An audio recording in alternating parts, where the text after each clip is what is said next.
Welcome, everyone. We're going to go ahead and begin. Thank you for joining us for this virtual launch event of Mapping Peace Education. I'm Micaela Segal de la Garza, and I have the honor and pleasure of working on this project as coordinator for Mapping Peace Education, as coordinated by the Global Campaign for Peace Education.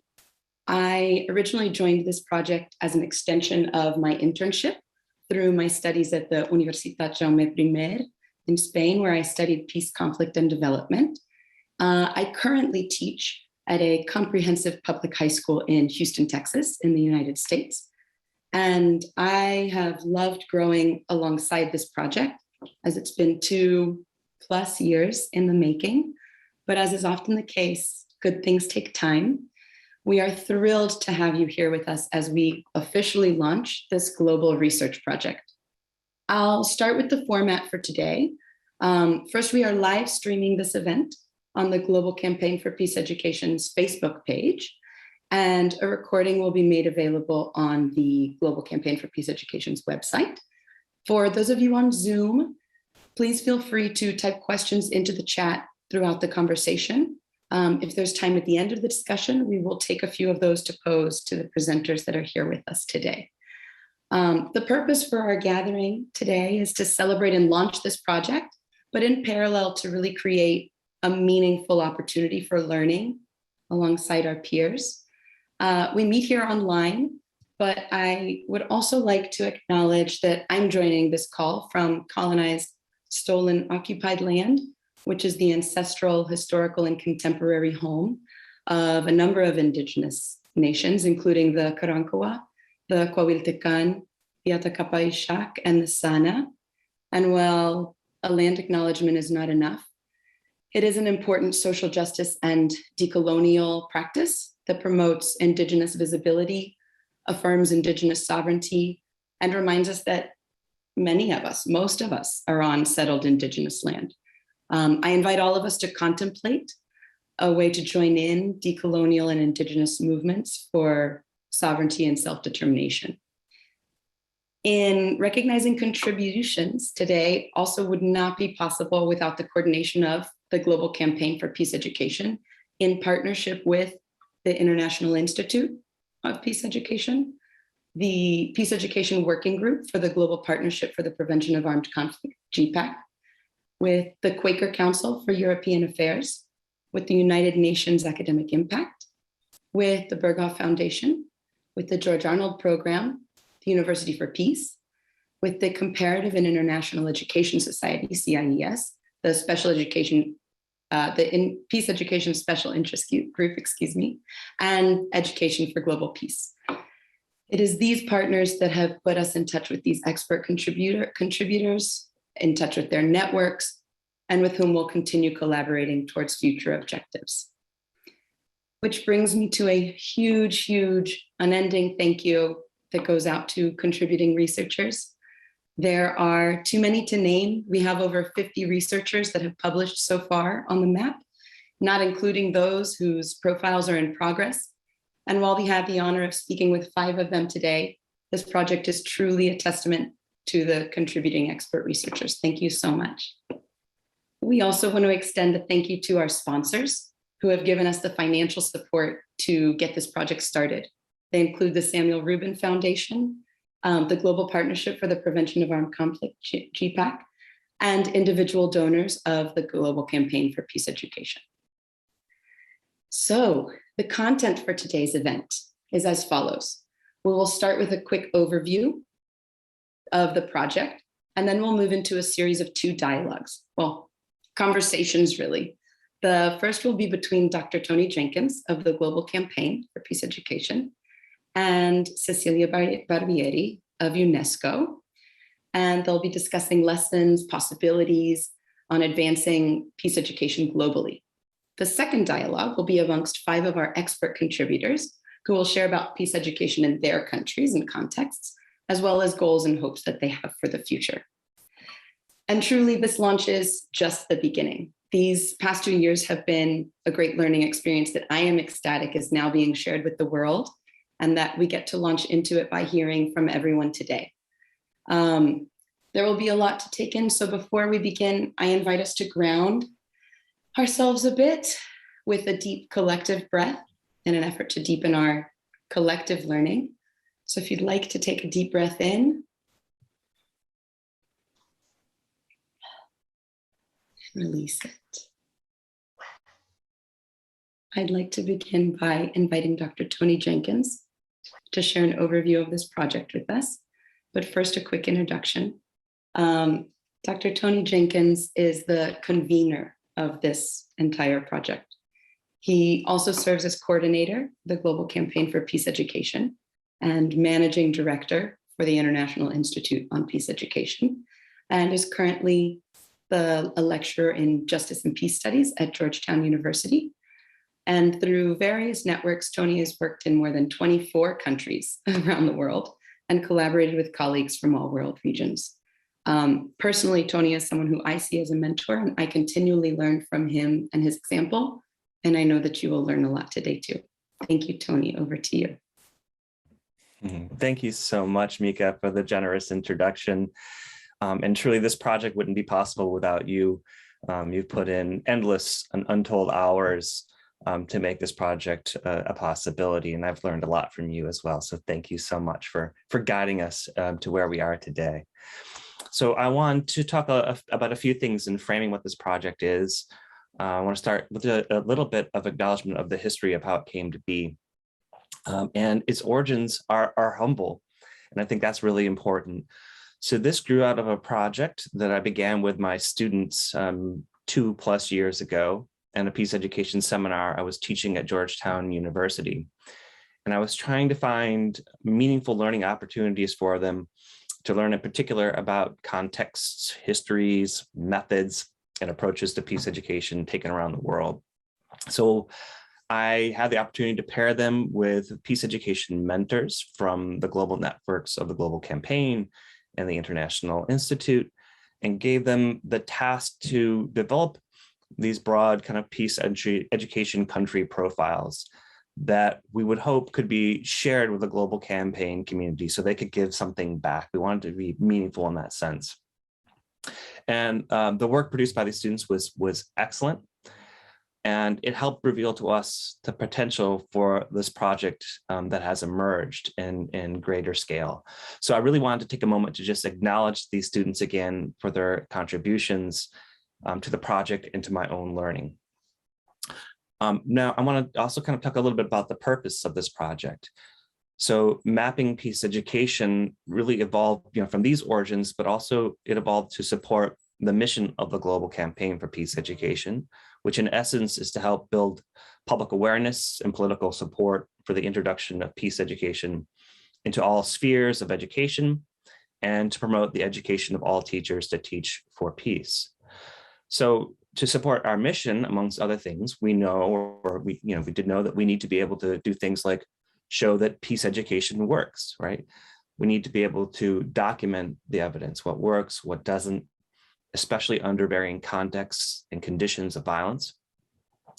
We also need to be able to show to educators, to donors and policymakers that context really matters. In other words, we need to highlight the importance of supporting peace education efforts and pedagogies that are derived from local context, local histories and cultures, thereby avoiding some of those pitfalls of a very universalized and colonizing approach to peace education. And we also need to be able to analyze existing legislation and policy, right? We need to be able to see the gaps that exist between policy and implementation to be able to propose more effective means to close those gaps. The list goes on. We need to understand better also the relationship between formal and non-formal peace education developments, right? How does education from the grassroots contribute to change? And how can peace ed be effectively implemented in formal educational spaces without falling prey to politics? And how do those two fit together? And we also need this knowledge to come from legitimate sources of authority. So we need to get it from those who have direct experience and knowledge with these varying contexts and conditions, right?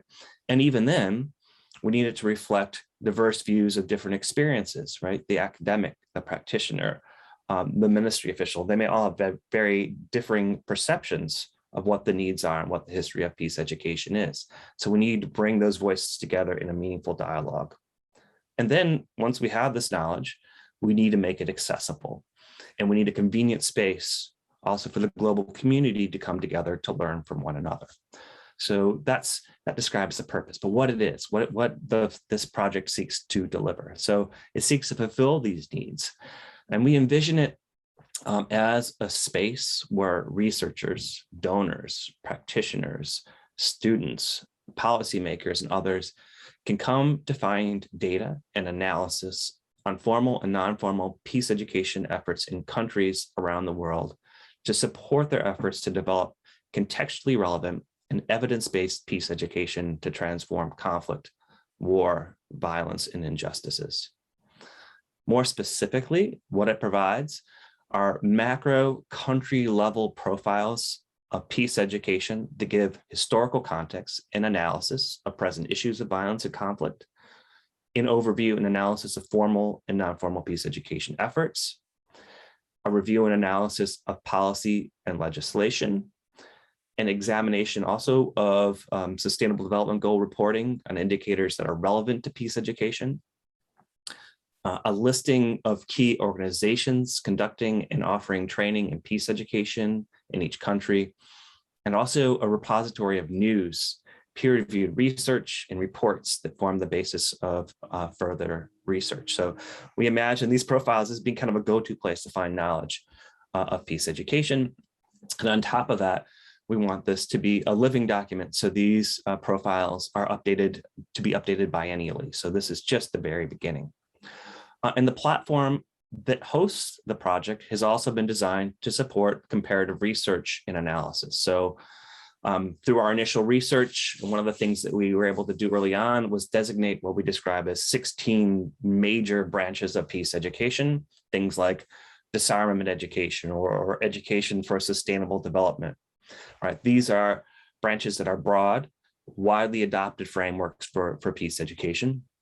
In addition to those branches, we've thus far designated nearly 90 much more specific approaches and themes. So for example, under the umbrella of disarmament education, we might find more specific efforts, including things like anti-war and war abolition education, or child soldier and ex-combatant reintegration work, or nuclear disarmament education, and so forth.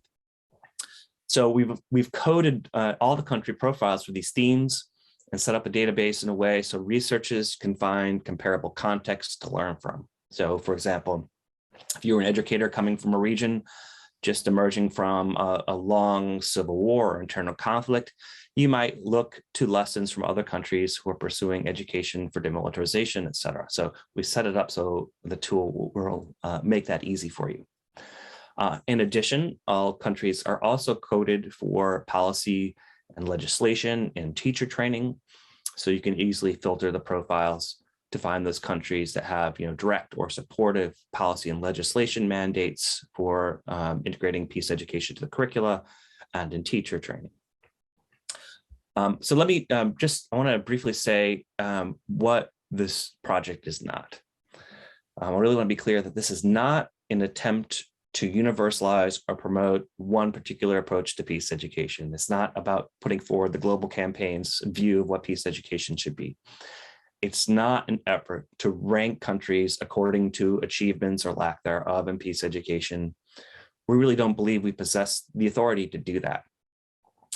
And to do so would be very much kind of a colonizing approach to education, which is, again, I think just the sort of thinking that many of us think got us into some of the messes we're experiencing in the world today.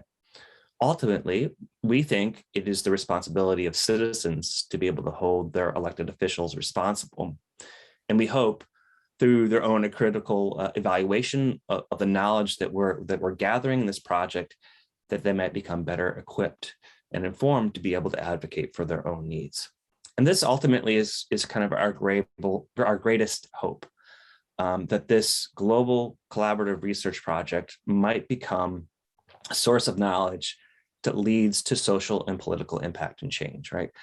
And hopefully, through the conversations that we'll have a chance to have today, we can begin to show some of these potential impacts from the global to the local. Thank you so much, Tony. As we talk about impact, this final question, right? Impact and hope for what the project becomes. This project has very similar objectives to the overall agenda and mission of UNESCO, as I bring Cecilia on screen, in that both seek to strategically advance peace education on a global scale. And together at this point, Tony and Cecilia will be discussing lessons learned from this project and others, as well as challenges and opportunities for advancing this work together. Please allow me to introduce Cecilia Barbieri, who joined the section of Global Citizenship and Peace Education at UNESCO as chief in 2019, having come from the UNESCO Regional Bureau for Education in Latin America and the Caribbean in Santiago, Chile, where she was in charge of the Education 2030 section. Before joining UNESCO Santiago, she's worked as education specialist with UNESCO since 1999, mainly in Africa and Asia. And prior to joining the organization, she worked in the field of technical and vocational training and institutional capacity building, and was engaged for many years in culture of peace, human rights, and intercultural education. Thank you again, Cecilia, for being with us today. We're so pleased to have you. Thank you very much. And well, just allow me to say how pleased and honored I have to say I am to be with you today. And I think for, as you mentioned, Mika, for also UNESCO, we warmly welcome, I would say, this project, and we are very grateful for all the efforts you have put into this, because I see it very much complementary and necessary to the work that our organization is doing and is trying to promote. And it will certainly be, I think, a very critical contribution to this field of work and to achieve our common objective. So I'm very pleased to have this conversation, this dialogue with Tony. And perhaps just to start, I would like to ask what have been the most significant lessons that you have learned thus far from this project that I think you already went through a few, but I think that would be helpful also in setting, let's say, our perspective on that. Cecilia, great question. And by the way, I just have to say that this is sort of a continuation of some conversations that we've been having over the last 6 months, which has been a great joy for me to be able to dialogue with you and to see how our concerns and mission are intersecting with many of the things that UNESCO is pursuing today. Well, in responding to that question, I want to say that first, this is obviously a work in progress, right? And it continues to evolve with each new country team that we bring on board, each new profile that's developed. And we've approached this project from the beginning as a learning experience. And so we've tried to engage in it that way. And we've also seen it as a process of co-creation, between our partners, our coordinators, and our contributing researchers. So I also want to qualify the response I'm going to give now by saying it's obviously very hard to be really conclusive at this point about what we've learned from these profiles, because of course, as of now, we only see a handful of completed profiles. As Mika has indicated, there's another dozen or so that are near completion. So we do have a limited scope of data and profiles to pull from, but I do feel pretty comfortable in maybe sharing 3 preliminary observations. And some of these will be obvious. Number 1 would be related to context. So things like histories of conflict, culture, political gender dynamics, economic influences. These are some of the dynamics that obviously shape reality. They produce various manifestations of violence. And peace education, in particularly effective and transformative peace education, it arises from these circumstances. It's not prescribed from outside. And so we see some patterns here. So we see in post-conflict contexts, we see more efforts that are arising to address forms of direct violence or disarmament or post-conflict peace building or human rights. And on the other hand, we see in a lot of more Western states, which have maybe gone for long periods without direct violence, that we're more likely to see peace education that addresses issues of structural violence. So we see things like in the United States, anti-racist education, But we also see things like social emotional learning programs, equity education, gender justice education, and so forth. So in essence, what we see is that peace education responds to the most fundamental needs of a given context. And this, again, this isn't maybe a revolutionary finding per se. We've probably known this to be the case for some time, but it becomes quite evident through this project. We can see those patterns emerge. The second lesson I would say would be related to competing narratives. So we've seen very different narratives emerge from different actors who are contributing to the project, not just the direct actors, but also the research and the data and things that we're looking at. For example, we see state and major donor narratives, sometimes which we might express as sort of the official narrative, but these can often be very different from the narratives that are coming from our grassroots educators and researchers. And we've seen these differences play out even amongst the members of our country research teams. Again, maybe not so surprising a finding here, but the challenge for us is how do we portray the truth, which obviously exists somewhere in between. And then the last point I'll share, the last lesson I think that really stands out to us is the important relationship between formal and non-formal peace education developments. I mentioned this in the introduction, the overview, but what we often see is that most research will focus on one or the other, but the full narrative of peace education for a given context needs to be inclusive and have a balance of these two. Non-formal peace education, it's the kind of learning that is most often derived from and conducted by those who experience manifestations of violence most directly, right? It's more likely to challenge the status quo and even those in authority. And on the other hand, the formal is typically maybe a step removed from that, often more politically benign in most contexts. But the formal and non-formal are important. They need to be working together, and we need to find ways to uplift both as part of a very intentional strategy to advance peace education and being able to reduce and eliminate violence and create conditions for positive peace to really flourish. And so as I was thinking about these questions, I know, Cecilia, in your own work, you've experienced a lot of probably very similar lessons in terms of contexts and narratives and the relationship in between the formal and non-formal developments. What have you learned from these experiences through UNESCO in your previous work? Tony, for the question, which is not, I could talk about that hours probably. However, I think, yes, well, we have experienced, of course, similar challenges, if you want, that, of course, can also be transformed in opportunities. But, already I was thinking, listening actually to, and going through the work that you have been doing on the mapping, that, already for us, if you consider the concept of peace, the way it has also evolved, there have been many changes. And there's, of course, also implied a lot the contextualization of it, which is part of many thinkers, when it comes to the ontology of peace and how peace should be constantly reinvented in every context. So being very far, let's say, from the unifying definition of that. And if you consider the agenda that we have,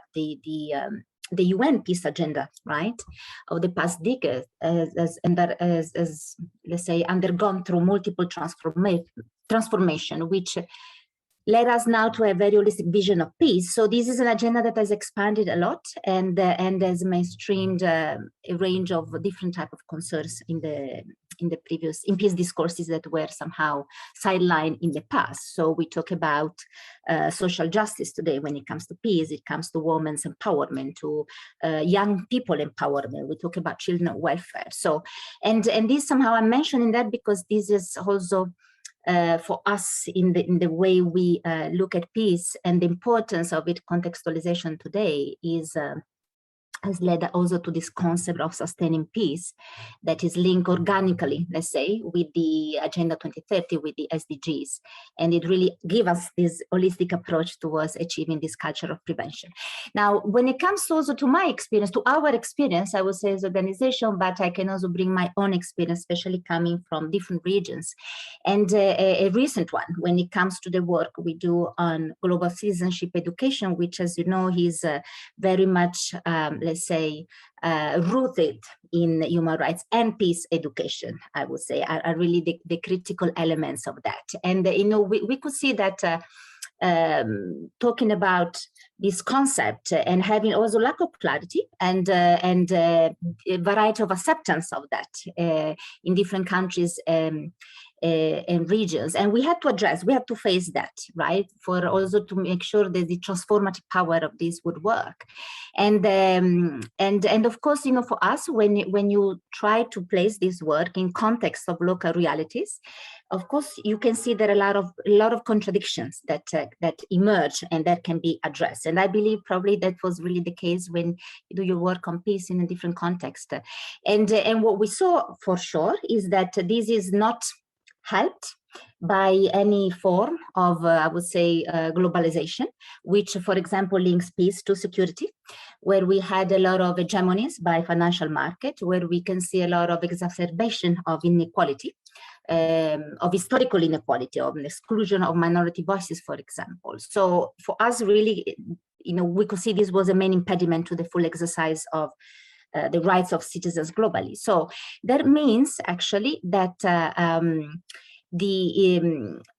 we had UNESCO and the actors and other actors have seen the need to contextualize this debate, right, at the regional level, at the local level, and also to conduct an analysis on how current crisis places limitation on the full enjoyment of citizens' rights. So really the importance of linking national and traditional concept and the ideas at the heart of that. And another point that I think is interesting in your analysis, when you, let's say, look at the role of formal and non-formal education and your lessons when it comes to that. And actually, I agree with you that we really need to uplift these let's say, levels of education, which I would rather see as complementary, right? I think we should not keep on talking necessarily of formal and or non-formal, of course. As you said, the important is really to bridge the two. We should really talk about formal and non-formal education and informal and how they are complementary to each other. And I believe that with the current agenda 2030 somehow gave us a platform for that, right? With this recognition also of cultural diversity, the affirmation of a core of universal ethical values. I think there are efforts that we can see in countries in trying to look at the implementation of this agenda, which have one point which I believe is important, and which is the implementation of this idea of lifelong learning, right? Which we see as a dialogue of different expressions of education throughout life, in every place, in every moment, in every space, and across ages, which is, I think, let's say, a good modality, if you want, to also promote this discourse on peace. So I would say very positive influence also on all modalities of non-formal education when it comes to the mainstream and the participation of the different actors. So I think these are some of the points that I can give as response. And coming back to you, I think undertaking such a project of this scale for sure presented many challenges, right? And I believe if just what you mentioned in terms of reliability and objectivity of data, about the evaluating competing narratives sometimes, working with a variety of researchers around the world with busy schedules. So what have been the greatest challenges that you had to go through, that you have experienced, and how did you overcome them? Maybe before I respond to that, I want to pick up on something that I just heard you say that I want to make sure we integrate in this project going forward, and that's that modality of lifelong learning. I don't think we've been quite as intentional as we could be in incorporating that into the research that we're doing. So I want to I want to thank you for mentioning that, and I want to put that out there into the universe so we don't forget about it. So coming to this question of the challenges. So of course, yeah, one of the things that we're starting from is a place where we have little or no comparative data, right? It's hard to look at and compare peace education in different countries, because even if we can find data, and often the data that we have is going to be data that's being reported to UNESCO, as like the expectations of reporting that would be connected with the SDGs, in particular for us. We're looking at in this project, the indicator 4.7.1, which looks at the extent to which global citizenship, education, and education for sustainable development are mainstreamed within a country. But even if we have that data, the way it's reported, we're really looking essentially at comparing apples to oranges in a way. So it doesn't have that data doesn't talk about context. So we have to know that context, right? So we've had to get a little bit creative, I think, in terms of finding and describing these comparative markers. So even I was talking before about how we've been identifying cross-cutting themes and approaches that we can use to compare different contexts. This has been a challenge because, of course, we all use even different language to describe similar things, right? And of course, then there's a matter of culture too, which creates another layer of variation that we need to interpret. Another challenge is very related again, I think, to the issues of balance. It's been hard to find balance initially in our teams because, often our country teams, they're people we know, and they're people that already know each other, and they generally represent a certain framework of understanding and looking at peace education. And so, we have a lot of similarity in their backgrounds and their geographies. So we've been, one of the things that we've learned is that we need to be more intentional in trying to construct teams that include different experiences and backgrounds with policymakers, researchers, practitioners, and also particularly in larger countries, geographical diversity, because issues experienced in one part of India, for example, and another are very different. Again, so there's no one narrative for any country that we can look at. There are many. And so that's obviously another big challenge of how do we create, country profiles that represent diversity of perspectives and experiences. But we've become much more intentional about creating this balance. And in some cases, it's required us to do things like convene dialogues with our research teams so we can make sure that those diverse views can be brought into a conversation with one another. So that's been fun too. So again, this is beyond just a simple research project for us. It's about gathering people together to learn from each other. And of course, I think if we talk about challenges too, one that really stands out would be the real world danger for participating in projects like this. And some of our researchers have come from contexts where their views on education alone put them in a really perilous position, particularly in the context of authoritarian regimes, right?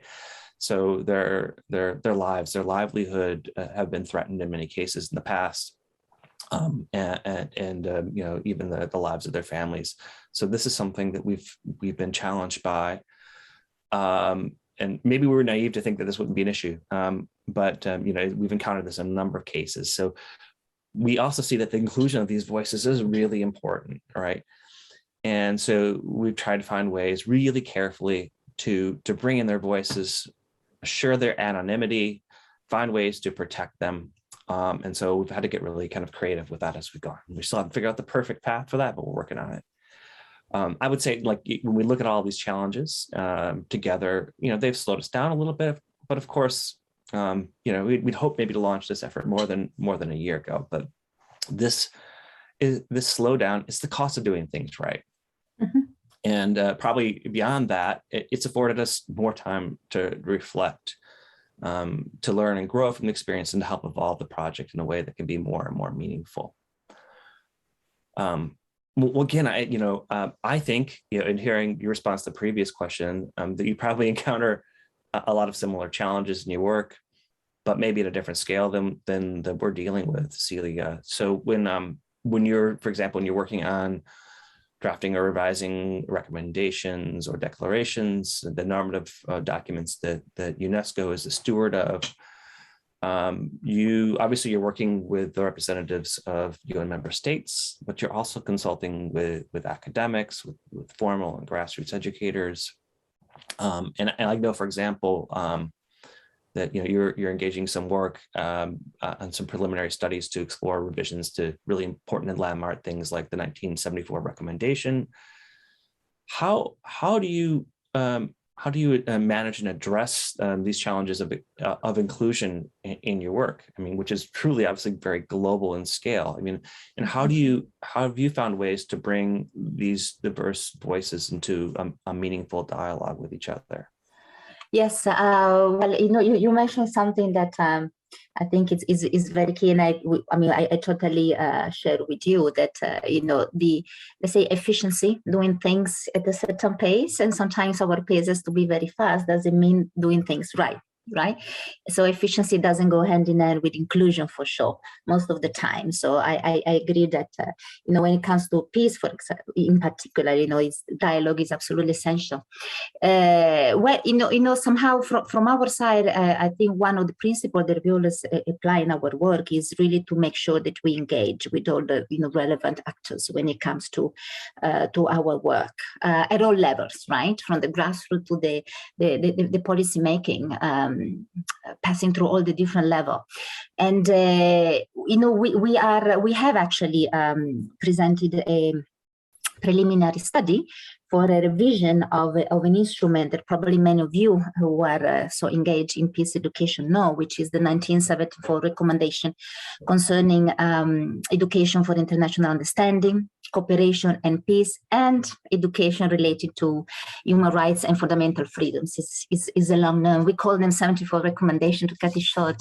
And as many of you know, this is a recommendation that formulate norms for implementation of education in support of peace, human rights, and fundamental freedom, of course. And this is a recommendation that we consider really a landmark. It came out in 74 after, if I recall, 6 years of consultation and tough consultation at the time. The world was very different 50 years ago. So the UNESCO and our Director General propose actually to our member states is that despite many aspects of the recommendation are really still forward-looking, we use the recommendation still today, as you know, to collect country data on progress towards the achievement of the target 4.7 of the Sustainable Development Goal 4, as you mentioned, when it comes right to collecting data. However, the Director General found opportune to consider the need to refresh, let's say, and to update this instrument. And we will know if this decision to revise the recommendation will be approved by the member states in 1 month to come in November, when we have the General Conference. They will decide, let's say, if we can move forward or not. However, just to come to specifically to the question of consultation and engagement, I think, for example, in this case, this is such an important tool. And so many changes have happened, and our understanding of education has also undergone such a profound change that the way also we approach this type of revision is really to embark in a very broad process of consultations. We have institutional processes when it comes to normative instruments that have to be followed with, let's say, meetings of member states with the representative of member states from different disciplines. However, let's say this institutional part will also be preceded by a broad range of consultation with policymakers, with educators, with civil society, with partners, let's say regional and organization, legal and technical experts. So let's say the group will be very, very broad, and that's, I think it's really essential, right? Especially when it comes to strengthen what we have, of course, so far, but also make it more responsive to the new threats and the current needs that we have. So this is somehow how we try to balance, let's say, the importance of having all voices included in that. Perhaps, Tony, if I can get back to you, we spoke previously that you mentioned that one of the hopes that you have for this project is that it can contribute to strengthening the policies and the legislation that support peace education, and which are absolutely critical. So perhaps can I ask you again, what have you learned so far about existing legislation, and are they working? They're not? If yes, what works? If not, why not? And just also to reiterate the fact that these lessons actually that you are collecting, that you are drawing from your experience, for sure will also be important for our hopefully process of revision of the 74 recommendation, because they're very meaningful for our reflection in that regard. Well, first, thank you for making me feel better by mentioning it took 6 years to negotiate the 74 recommendation. So 2.5 years is a pretty fast pace by comparison. Well, obviously, legislation is at the heart of supporting legislation at the heart of the campaign's mission. And what I think we're finding here, again, that we don't have a lot to work with yet. But what we can see in analyzing the few kind of directly supportive pieces of legislation that we're able to observe, legislation that might be actually labeled something like peace education, we see that these are policies that are most often derived from particularly violent contexts, countries coming out of conflict and war and so forth. And so in these cases, these policies we find are generally well endorsed and supported by political leaders who are obviously looking to and desire to find ways to reduce direct violence. So they see it as a very obvious and visible pattern in their societies. And then on the other hand, we see a lot more of what we might describe as supportive legislation that doesn't maybe label peace education existing in other contexts. So things like education around themes that support social and political rights, or sustainable development, or even global citizenship education.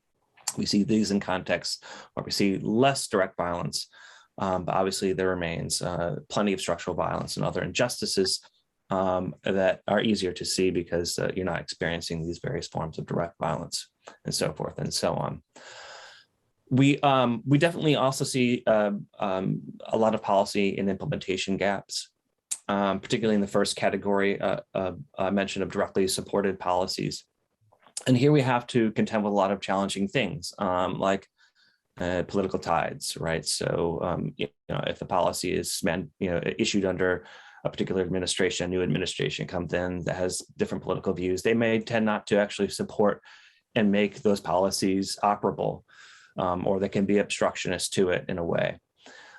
We see challenges related to lack of resources, lack of comprehensive strategies that are necessary to create these changes, to actually see these mandates become operational, right? So, I mean, to be able to do things like change curricula and to integrate peace education into a school through some kind of policy mandate requires changes in curricula.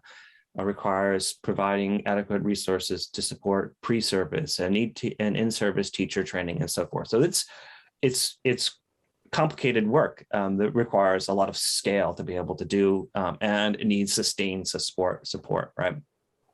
And I guess probably the one thing that we see that we can observe here a little bit is that legislation that is able to sustain itself is because of the work of civil society intentionally monitoring and upholding elected officials to meet those standards.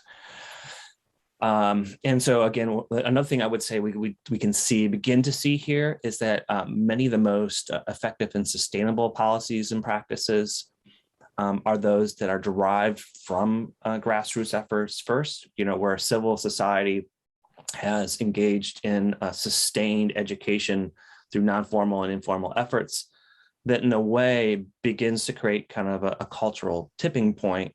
And then I would suggest kind of creates a mandate upon which politicians are more comfortable to respond to, right? So there is a clearly stated social and political value for these changes.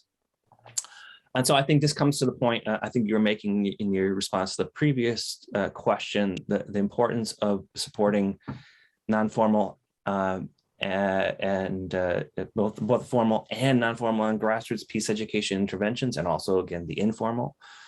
And if we accept this, one of the questions is, how do we go about supporting these efforts, right, in terms of resources, but I think even more importantly, in terms of financial support. There's a study, and I have to dig this up, but it always comes to mind. It came out maybe 6-7 years ago, coming from the Peace and Security Funders Group, and what they learned from analysis of their own funding over the years is that only a very small percentage of funding they gave went to preventive work, which is really what peace education is. It's more preventive. The majority of security funding went to intervention work. So how do we help funders and donors see the importance of engaging in the preventive work going forward? And I know that is one of the things that UNESCO is challenged with as well. So how in your work do you think we might go about closing these gaps? You know, how even more broadly do we go about making the case for increased financial investment in peace education, both formal and non-formal? I wish I would have, the good answers to this question. We would solve a lot of problems. But, just to make one point of what you mentioned, that, we see clearly also in the work that we are doing on the prevention of violent extremism, which is, an important line of work that we have, is what you mentioned, this issue of increased securitization, also of education, of course, which is, let's say, a line that we are not promoting, of course. We're much more on the safeguarding of the rights, of course, of all learners. But, the point you made on how much investment actually is going into the securitization of this, of the education system, even vis-a-vis, intervention that are much more I would say inclusive and respectful of the rights of all the learners. One point that for me is important, and that somehow that made me think when you also talk about financial investment in peace education. For me, peace education is, a critical pillar of education per se. We cannot talk about education if it's not an education that is relevant, that, of course, that promotes peace. And so I think that what we have to keep on emphasizing very strongly in advocating for is to highlight the importance of the humanistic goals and processes in education for serving the cause of peace. So the investment in quality education. There is no quality without an education that also promotes peace, right?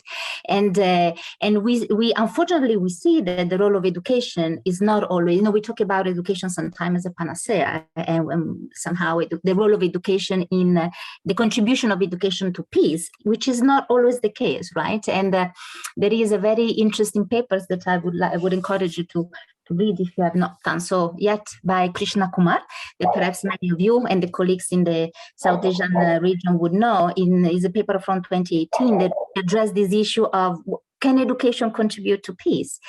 Sometimes education plays a role in maintaining long-term hostility, right? And this is unlikely to change without reformulating radically the aims of education, the purpose of education, the changes in its content and methods. So really, this goes beyond peace education per se. Really, address the whole education system. And peace education offers certainly a mean to question the prevailing policies and preferences sometimes in the education system. And it provides a side for critiquing education, challenges education itself. So, I think the humanistic potential of education really has to be rescued. One point also that I would like to mention is that in the purpose that we have, education cannot do it alone. And I think, for us, this is something that in the organization we have addressed since decades, I would say, and the importance of the multidisciplinarity when it comes to this approach to peace, towards a culture of peace. UNESCO always brought together its areas of mandate, from the promotion of free flow of information, youth participation, intercultural understanding, etc. And somehow this makes me also think that in education is the same. Educational reform cannot occur in isolation from change in other institutions of society, right, including the state. So that's why the importance of bringing together actors beyond education. When I mentioned the idea of global citizenship education, I think that the way we see right now, this could provide some energy, some valuable dynamism, let's say, and direction in this regard, provided that this is an idea that does not become just a matter of advocacy, right, or for having inserted in the curriculum, and because this really comes with the promotion of critical inquiry. It's important for all learners to situate oneself where we are in history, right, in order to understand how we got here and act upon the problems we are facing today to go towards the future. And this of course is challenging for many systems, right? A final point is that I would like to mention that I think it also helps us to look at how to support more peace education and with the education in the broader context is the current moment that we are living through that has exposed the need for even greater investment in education, but in particular in social-emotional skills, and the promotion actually of the mainstreaming of social-emotional learning throughout education. As I said, formal, non-formal, and informal, and at all levels, we think is really paramount. And social-emotional learning, as you all know, is really a powerful tool to address and counter social norms that are harmful, practices that are harmful, including in crisis situation. And what we are strongly promoting now is really the integration of cell as part of a larger ecosystem that really reach beyond classroom and involves the whole school, families, community, and media, because it's really fundamental for harnessing and promoting a culture of peace. And coming to the financing, a very last point from my side, because we know that sometimes the economic part is important. And, just to give an example, there is a very recent study that our colleagues from Mahatma Gandhi Institute in New Delhi have conducted in 2020 on how social-emotional learning and social-emotional skills improve the economy. That was the argument to also convince more to invest in that, for example. And they found that the lack of social-emotional learning in education system could result in potential losses in economic productivity that go as high as 29% of gross national income. So let's say this is the argument that could be used when it comes to this issue also to push for more financing for that, because it has also an economic return. I think I ended here. And I don't think I have answered all your questions, which are complex, but we have started the conversation. Yeah, this is the beginning, and I really hope our colleagues will jump in with some thoughts on some of these shared questions as well. I mean, I really appreciate that you've framed this as a holistic challenge. That obviously, in a way, education is obviously not a panacea. But I also appreciate the important point that you bring up on the need to reform the aims of education in and of itself. Mm-hmm. The International Institute, we've had a little informal campaign going on for some time now, where we talk about there's no peace without peace education. But you said something here that I think we need to add to that there's no education without peace education, understanding those humanistic values, mm-hmm. how important they are to how we frame our work. So again, we could go on, but I know we have to hear from other, we not just have to, we really want to hear from other voices, particularly our contributing researchers from different countries. So Mika, back to you. Absolutely. Yes. We're now going to bring in additional voices and zoom in perhaps a bit from this macro global perspective that Cecilia and Tony have been exploring. And let's learn from the team of contributors who focus a bit more directly on peace education in specific country contexts.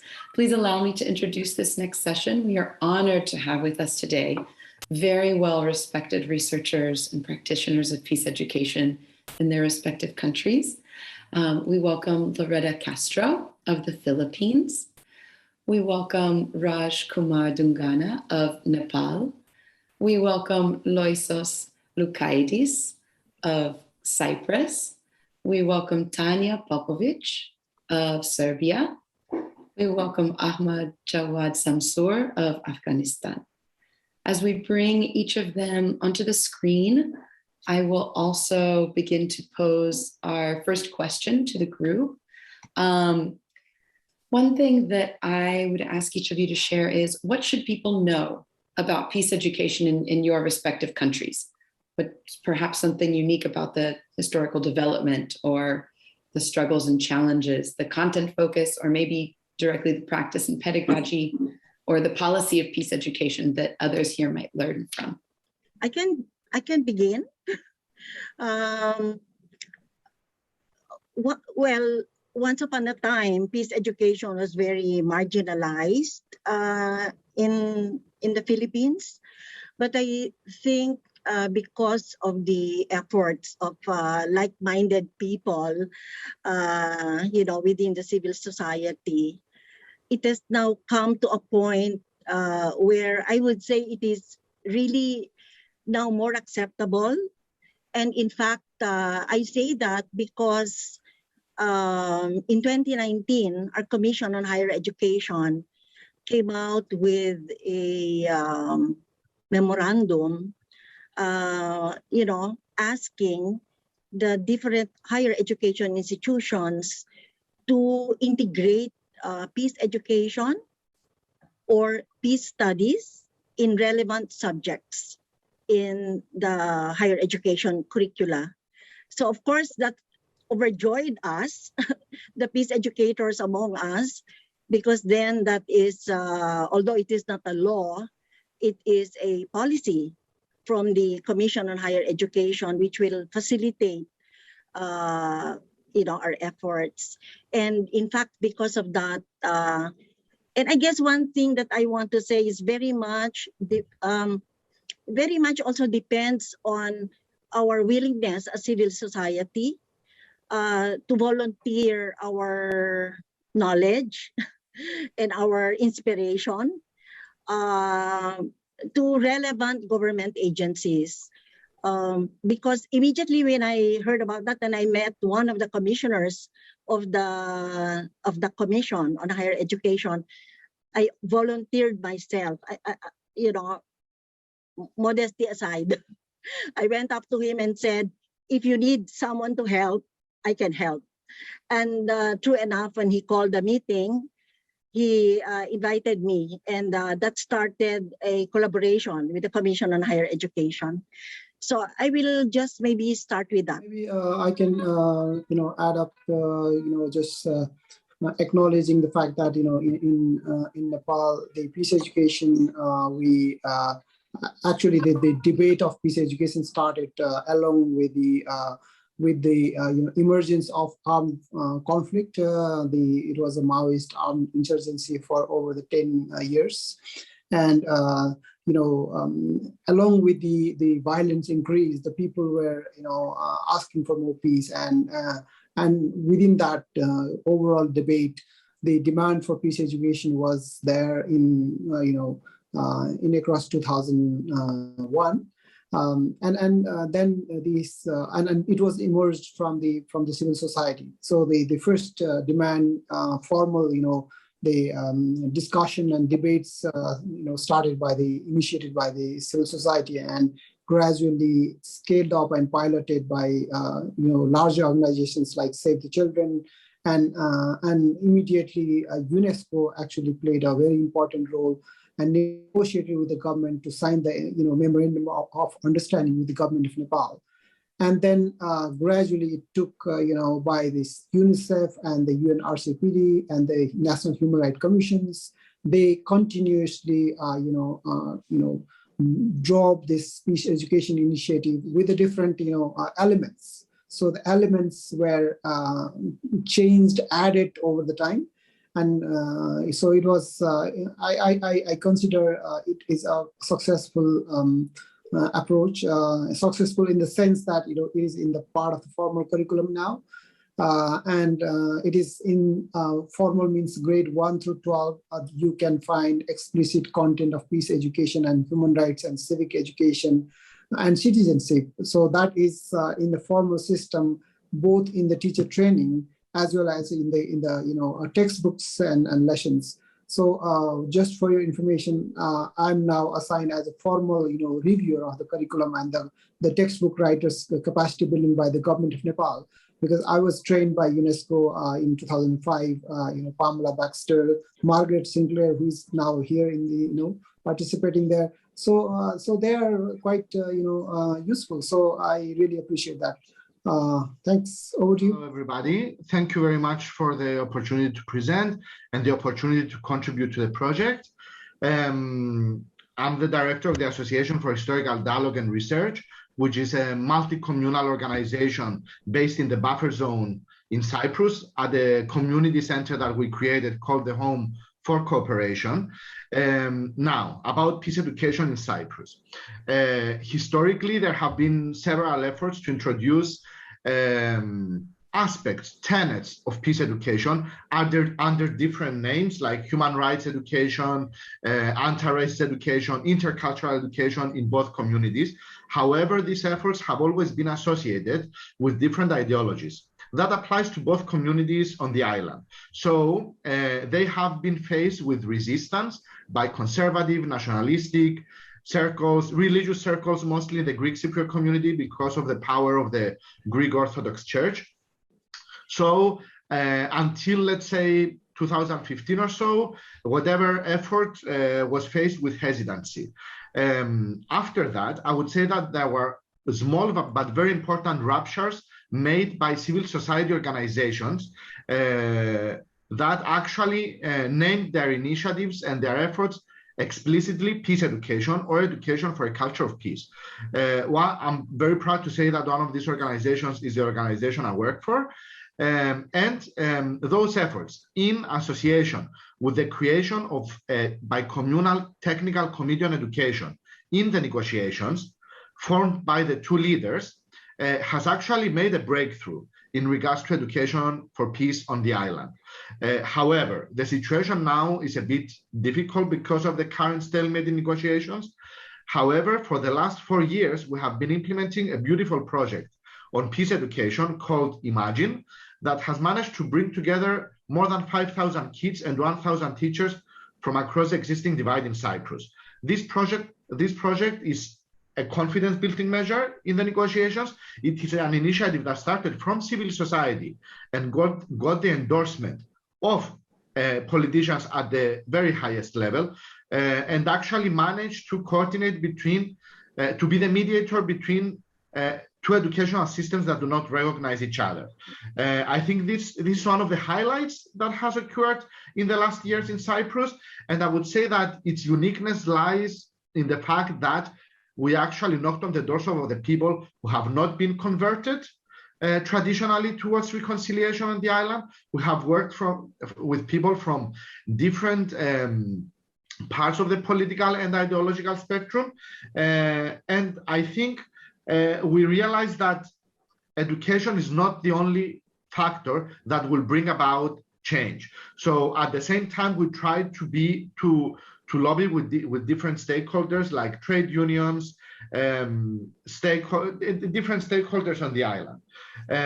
There have been very challenges, and there are challenges that have been magnified, let's say, by the current pandemic conditions, because we had for maybe a year and a half, the checkpoints were closed on the island.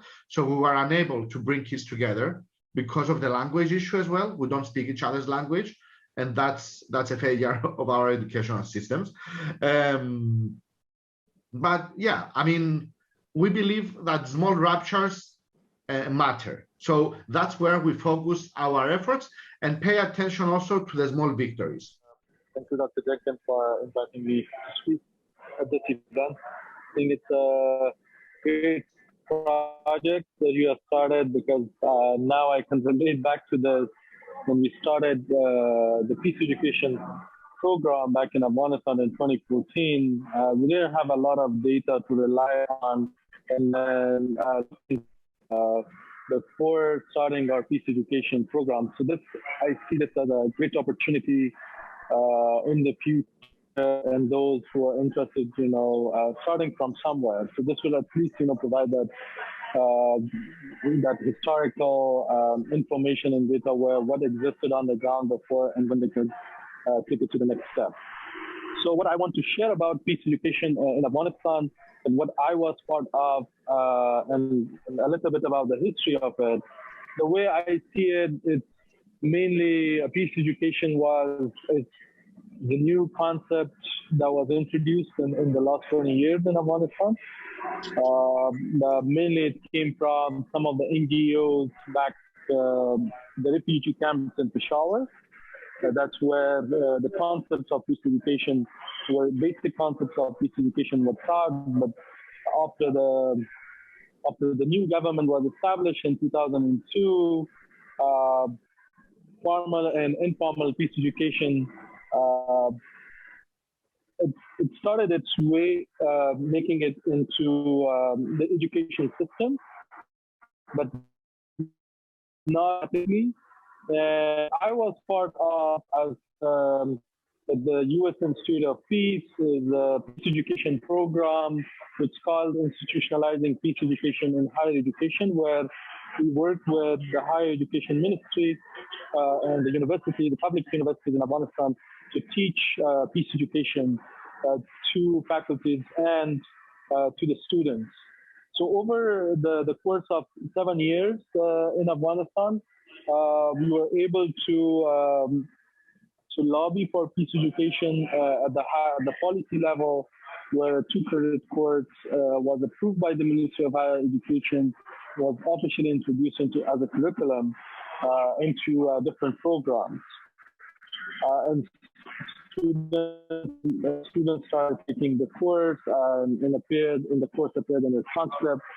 That was something that was happened as a result of the continuous lobbying and working at the policy level, at the ministry level.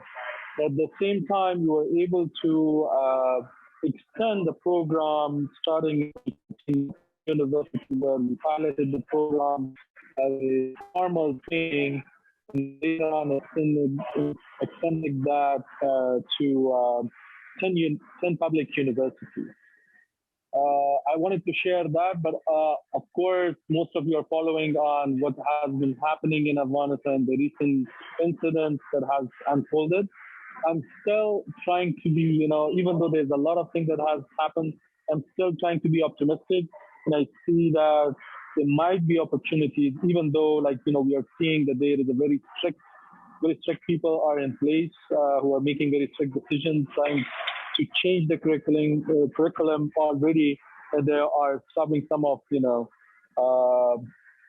the subjects from being taught, but hopefully, after maybe some time, we are able to find a way through to at least, keep preaching and teaching peace education in Afghanistan. Thank you. So very warm greetings from rainy Belgrade. And I'm Tanya. I'm director of Nonsense Dialogue Center Serbia, based in Belgrade, but working all over the region of Western Balkans. I'm also co-chair of Peace Education Working Group, but first of all, I'm peace educator, and that's the role I enjoy most of all, like trainer within the peace education events. I can tell you that in Serbia, we have forms of peace education at each level, actually. And during the 90s, education institutions were much more enthusiastic and cooperated with civil society. And we heard a lot about combination of formal and non-formal peace education and peace education. That is when the curriculum for civic education was created and successfully implemented in school. It is still being implemented, but there are some issues around that less students attend than it used to be the case. Also at the Faculty of Political Sciences, there is peace studies. And that is the international program that lasts for several years now. And now I will tell you a little bit more about how Nonsense Dialogue cooperates with the Ministry of Education institutions. And but just to mention a few points that you can find in our profile also. that Ministry of Education, never mind the long title, but since 2012, there is the Group for Protection from Violence and Discrimination, and we cooperate with them. So there is also 18 school directorates in Serbia. Why is that important? Because they work on I will put the full screen. They actually address these types of violence: bullying, digital violence, gender-based violence, violent extremism also. And there is something that is called rule book and the steps that has to be followed that defines prevention steps. You know, we talked a lot about prevention today. So how schools can ensure that they have safe school environment, but also intervention when violence happens. And they define 3 levels of violence. I would not go into details about that. I can send you the presentation. And what is important for us is that at school level, there are teams for prevention and protection, and we cooperate directly with them. These are usually several teachers and school psychologists and school pedagogues. I'm explaining how it works within the system. So that is the entry point for non-formal education for us, actually. And that's how Nansen Dialogue Center started cooperating with Ministry of Education and with schools in Serbia in order to implement our own programs. And you can see legislation. I will also not go into the details, just to mention that thanks to our cooperation and a little bit of lobbying from the part of Nansen Dialogue Center, Rule Book on Volunteering and Community Service has got recommendation on school mediation as preventive measure. And that is really our small success, I have to say. I think that it is 2018. Dragana, my colleague, is online. She knows the date better. She can say later or write in the chat. So Nansen Dialogue Center Serbia had 2 major accredited programs they have been accredited by other state institutions, doesn't matter. That is interethnic dialogue and conflict analysis and school mediation in multi-ethnic communities. And why? Because we put really a lot of stress on multi-ethnic dialogue because of everything that happened in the Western Balkans in 90s. And we haven't moved much from 90s, unfortunately, so we still have many unresolved issues. So that is how we cooperate, and I will go. I prepared also for the second question some materials because I saw that there was a question regarding that. So I can stop here, and then if there would be any questions, just tell me. I would like to move to the next question and take a bit of a look forward. Keeping in mind that these country profiles are updated every 2 years biannually, are there any specific goals that you hope to achieve in these coming 2 years regarding the advancement of peace education in your country? What impacts do you think that this project might have? I can say as an introduction that I very much agree with Tony and Cecilia that not everything depends on us. I have to stress that, particularly because this crisis strengthened that even more. However, we are working. Okay, I will come to that. Yeah. We want to empower youth as much as possible. That is the main goal for the next 2 years, and not in the way that we prepare programs for them, but that they tell us, actually. And from what we learned from, we had most of activities online in 2020 and 2021. Everyone liked that they can use the skills that we were showing them and doing together. So we would like to strengthen critical thinking skills, first of all, to teach them to think with their own heads, because we can see that it can be even life-threatening if we don't during this crisis. Then to strengthen resilience to the crisis, and I mean resilience per se, but especially because of this crisis. And we had several trainings that were very well accepted by secondary school teachers. And also to go back a little bit and to revisit these human values, because I think many societies are forgetting them. practicing social skills in practice. So we want to ask youth how to do that, and in cooperation with them actually do it. Also, cooperation with parents is second goal.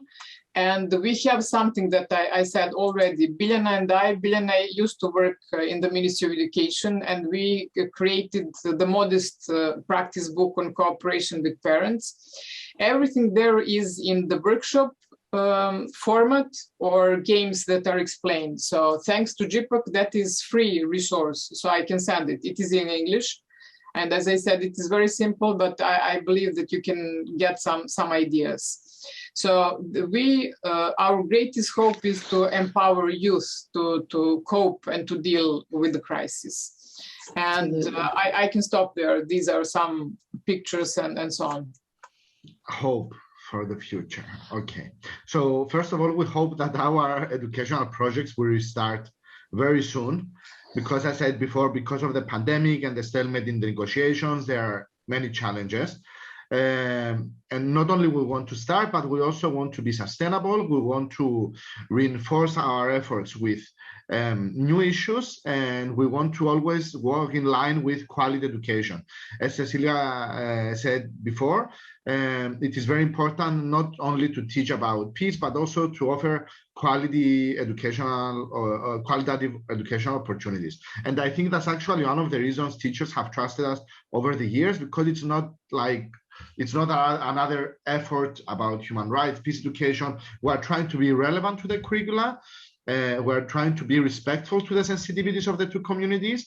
And I think it is of paramount importance to understand that we need to create new spaces in order to reflect with the teachers, with parents, as Tanya said, with all stakeholders, and invest in critical thinking. I think that's the next step, to leave the surface and actually go deeper about discussing first monocommunally within the communities about issues that might be sensitive and controversial, and prepare the teachers to come together to discuss more difficult issues, because they are coming together, but there are certain steps that we have to follow diplomatically in order to engage into more difficult issues, as I said before. So I hope that our involvement in the mapping of peace education project will also give visibility to our actions, as the global campaign on peace education has been giving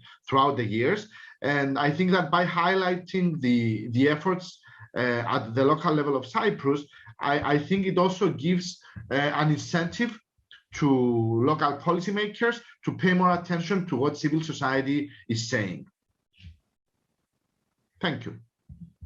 Yes. For us, I think our next steps have to do with continuing our collaboration with educational agencies that are doing the policies, such as the Commission on Higher Education and the Department of Education.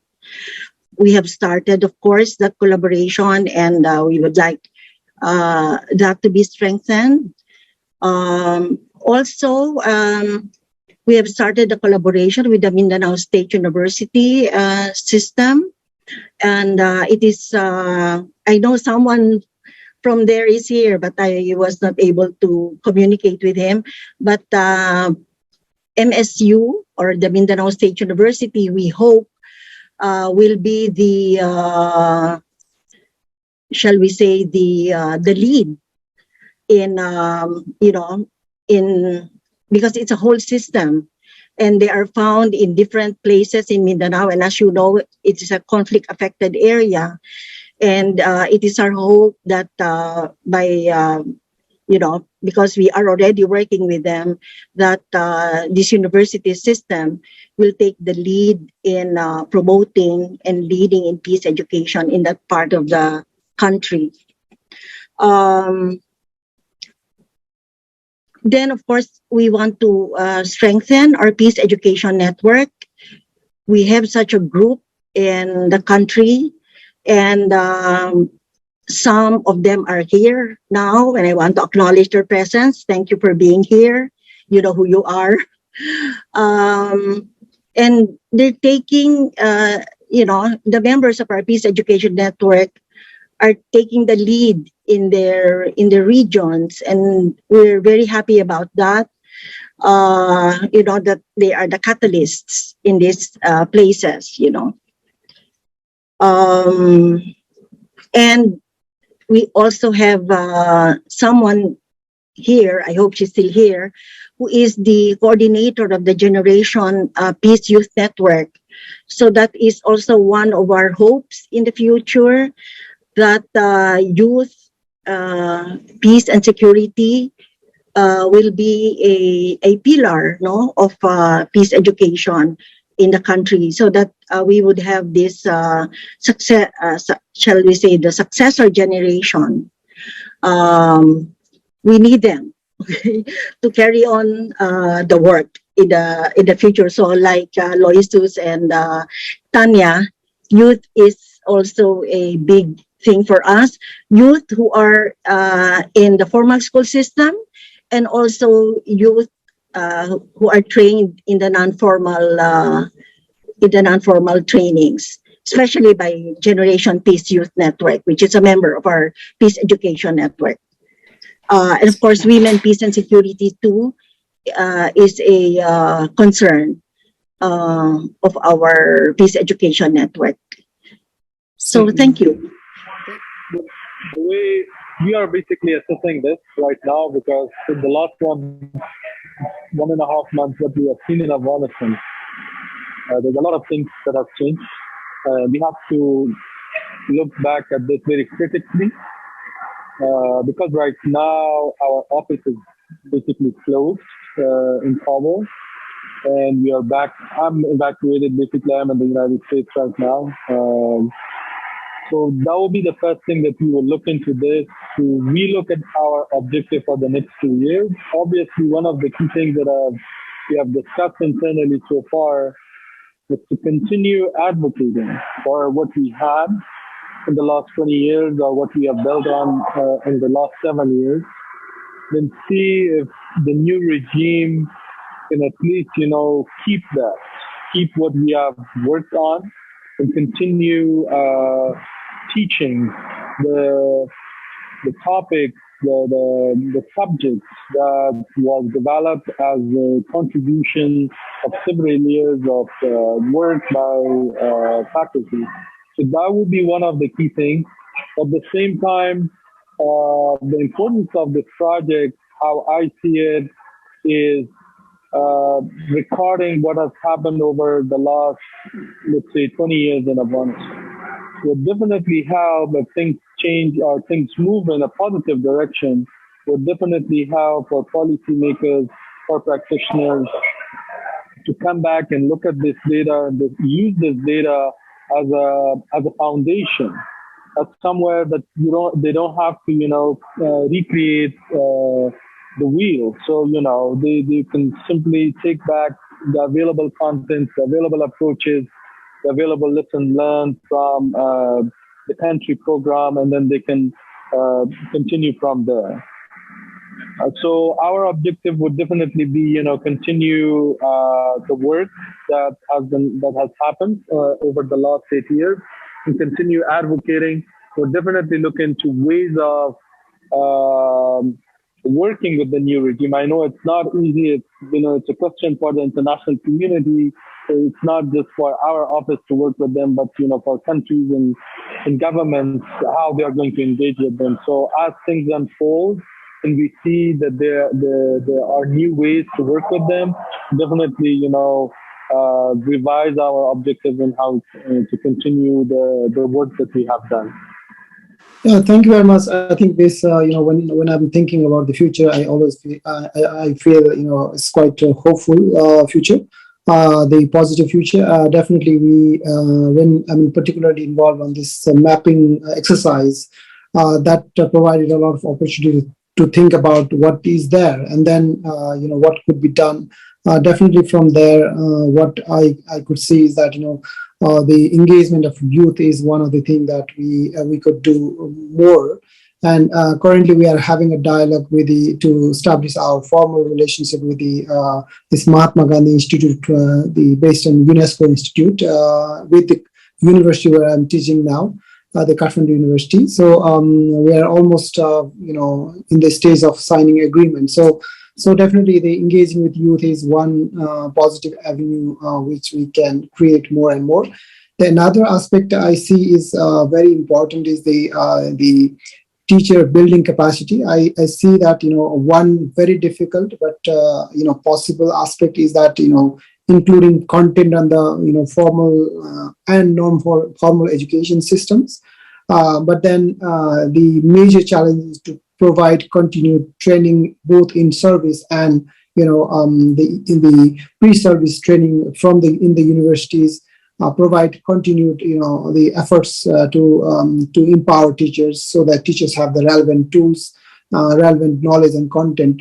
For example, I was thinking, that the future is that we need to create more flexible tools, especially since the education system now moved quite rapidly to the digitization and use of IT systems, and therefore the cyber space is more now open for all the educators, and the relationship between the teachers and the learners are quite changed now.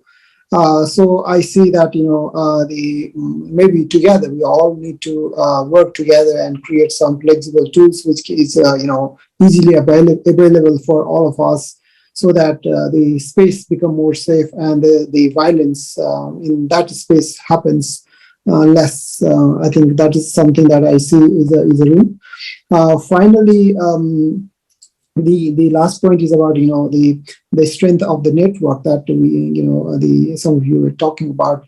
I see that, peace education as a brand, sometimes quite, the challenge in the different contexts, different political contexts is, whenever, like, I was involved in the negotiation when the politicians and the bureaucrats say, we are in peace, why we need peace education? So I think this, taking beyond the peace education, beyond the box of the conflict or consideration of that, it is not only relevant to the context where there is an active violence there, right? So it is relevant, as Cecilia and Tony, saying that, it is a integral part of the quality education.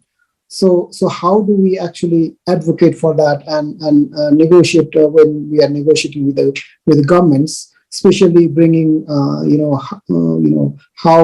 the peace education is relevant in all contexts. So I think this is the debate that luckily I'm able to be part of these discussions in the country. That's quite positive. So, but it's quite a hard discussion. We need a very strong support from the community, and the network is very important because those of whom who have resources have a lot of demands from the different sectors, and we really need to work together.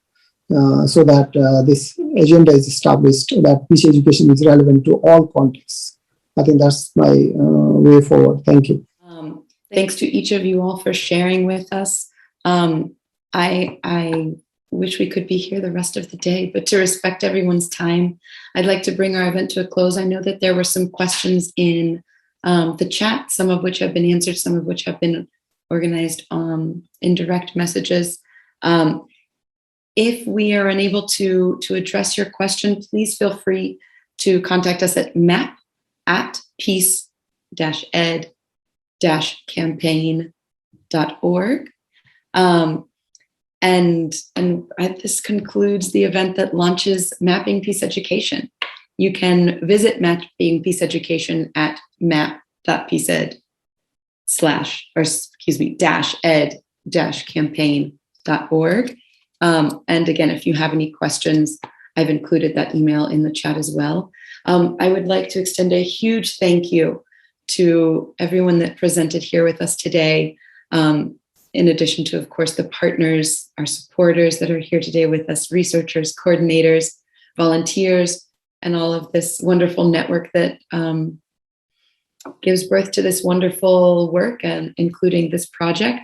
And this project continues to grow, as we hope this field continues to as well. And we're excited about where it goes next. We're always open and welcome to new partners, those specific to the focus of expanding the field of peace education, as well as contributors.